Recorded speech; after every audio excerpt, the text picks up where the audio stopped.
Salut à tous, c'est Yannick Madar, patron du restaurant Cache-Croûte à Fontenay-sous-Bois.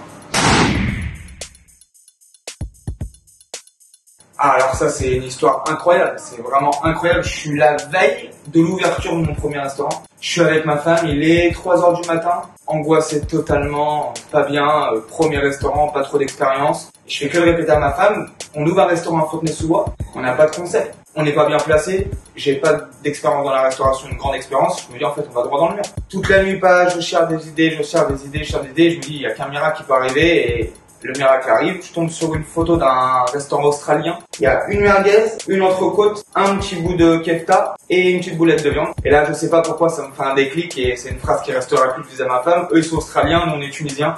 C'est bon, j'ai trouvé l'idée. Faut faire ça en grandeur nature. Et le concept Cache-Croûte, il est parti de là. J'ai compris, on perçoit séquence émotion, c'est pas une chose de ma vie que j'aime vraiment raconter, mais je suis là alors je joue le jeu avec vous. Pour faire très simple, en 2015, mon père divorce de ma mère, perd sa société, perd sa maison, apprend qu'il a une tumeur, ça commence par beaucoup, et l'accumulation c'est que ma mère derrière apprend qu'elle a un cancer. Ça a été une période un petit peu compliquée dans ma vie. Mon père se retrouve pendant un an dans une période très très compliquée. J'en profite en même temps pour taper ce petit coup de gueule. Les personnes quand elles ont 50 ans, dépassé la cinquantaine, c'est pas parce qu'ils ont 50 ans que pour le système doivent être considérés comme morts. Parce que c'est vrai que pendant la période de mon père, c'était très difficile de l'aider à retrouver du travail. Ça a été très très très très dur.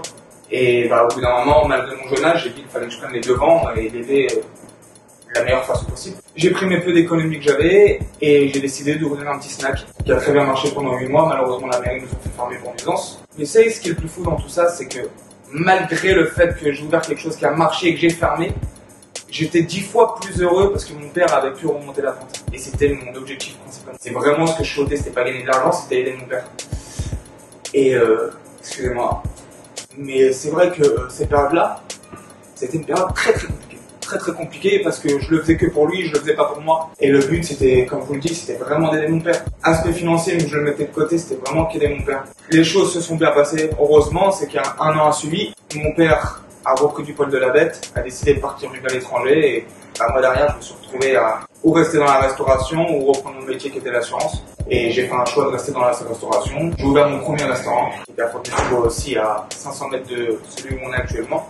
Et c'est vrai que tout est parti de là, et c'est pour ça que quand les gens, souvent les gens me disent mais ton père doit être tellement fier de toi pour ce que tu as fait pour lui, d'avoir été un bon fils, et moi je dirais plutôt que c'est moi qui vais être fier de lui et c'est moi qui le remercie pour ce qu'il m'a apporté, parce que sans lui j'aurais jamais trouvé ma voie. Alors les personnes qui m'ont inspiré, elles sont très simples. Ma grand-mère, Mémé Dolly, c'était une cuisine familiale et c'est tout ce que j'aimais dans ce cuisine. Ma soeur, ma tante, je prends toujours l'exemple d'un plat de ma grand-mère, c'était la traluda, on appelait ça comme ça, c'était un couscous traditionnel, mais sauf qu'elle mettait tout dans le même plat, à mélanger avec les mains. Et voilà, c'est vrai que pour nous, c'était ça, ce repas, c'était un repas 5 étoiles. Et c'est surtout ce que j'essaie d'incorporer dans mon entreprise, c'est ce côté-là, ce côté très familial, sans chichi, aromé avec les mains, certes, mais c'est ce qu'on aimait, c'est ce qui faisait ce côté magique de ce plat. En toute honnêteté, pas du tout. Pas du tout. Quand j'ai ouvert à Fontenay-sous-Bois, ce qu'il faut savoir, c'est que même mes proches m'ont dit mais qu'est-ce que tu vas te mettre dans une rue comme ça où il n'y a personne autour de toi. On espérait faire une 40aine de couverts, être complet les jours forts, et c'est vrai qu'on a fait une année et demie complète du lundi au dimanche. Plus de 120 couverts par soir, c'est quelque chose d'extraordinaire. C'est vrai que je m'attendais jamais à ça. On a reçu une dizaine de demandes de franchisés. Et ça peut paraître bizarre avec un restaurant recevoir des demandes de franchisés, mais c'est extraordinaire. Non, on n'a rien de plus beau qui peut nous arriver actuellement. Déjà, les prochaines étapes, la priorité, c'est de pouvoir rouvrir notre restaurant à Fontenay-sous-Bois, parce que ça fait bientôt 3 mois qu'on est à l'arrêt.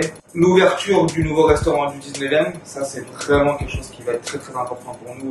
Il y a encore un prochain palier à passer. Et l'ouverture de la franchise, alors qui nous paraît un peu loin, mais finalement qui arrive plus vite que prévu.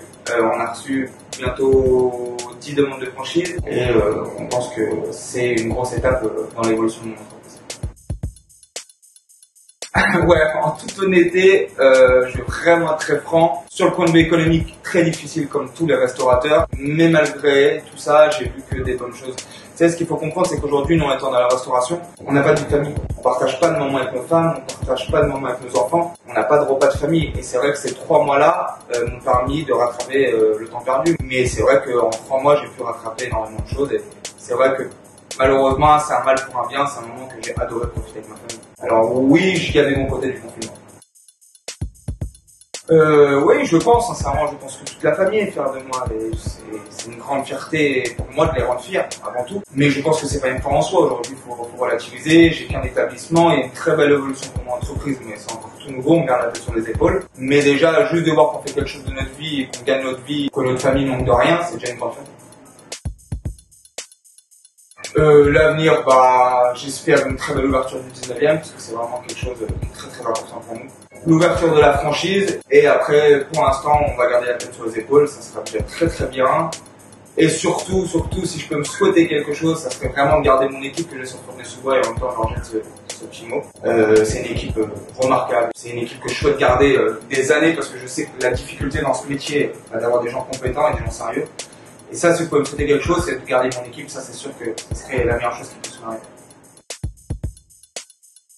Oui, alors je vais commencer par une personne en priorité parce que si je le fais pas, ça va me causer des problèmes. Sam Balade, qui est mon frère, qui est mon meilleur ami, c'est comme quelqu'un de ma famille, c'est une personne. Ce qu'il faut comprendre, c'est que quand je ouvert mon premier restaurant, j'avais pas un sou.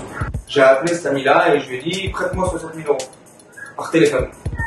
Et 24 heures après, il m'a prêté 60 000 € alors que c'est une personne qui n'a pas forcément de grands moyens, mais qui m'a tendu la main pour ça. Sans lui, rien ne serait possible. Alors, je te remercie, Maurice.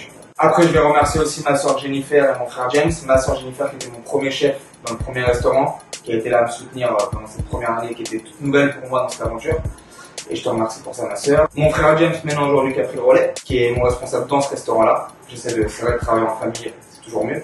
Une autre personne qui est très très importante pour moi aujourd'hui, qui est mon associé, qui est ma belle-mère, qui est une confiance aveugle. J'aurais jamais pu penser avoir une relation comme ça avec des beaux-parents, mais extraordinaire. Et pour finir, bien sûr, ma femme, sans qui rien serait possible, qui m'apporte aujourd'hui tout ce que j'ai besoin, la sérénité, qui m'aide dans mon travail, qui m'aide sur tous les points de vue, qui est une femme extraordinaire. Et c'est vrai que pour ça, je la remercierai tous les jours de ma vie d'être à mes côtés et de supporter ce stress au quotidien. Un grand merci à tout le monde pour tout ce que vous nous apportez. Merci pour tout. J'espère vous revoir bientôt, si Dieu veut, la réouverture de Cache-Croûte le 1er juillet. N'oubliez pas de vous abonner sur notre compte Instagram, Cache-Croûte, et vous saurez toutes les nouveautés que nous aurons au quotidien. Merci pour tout et merci d'être avec nous.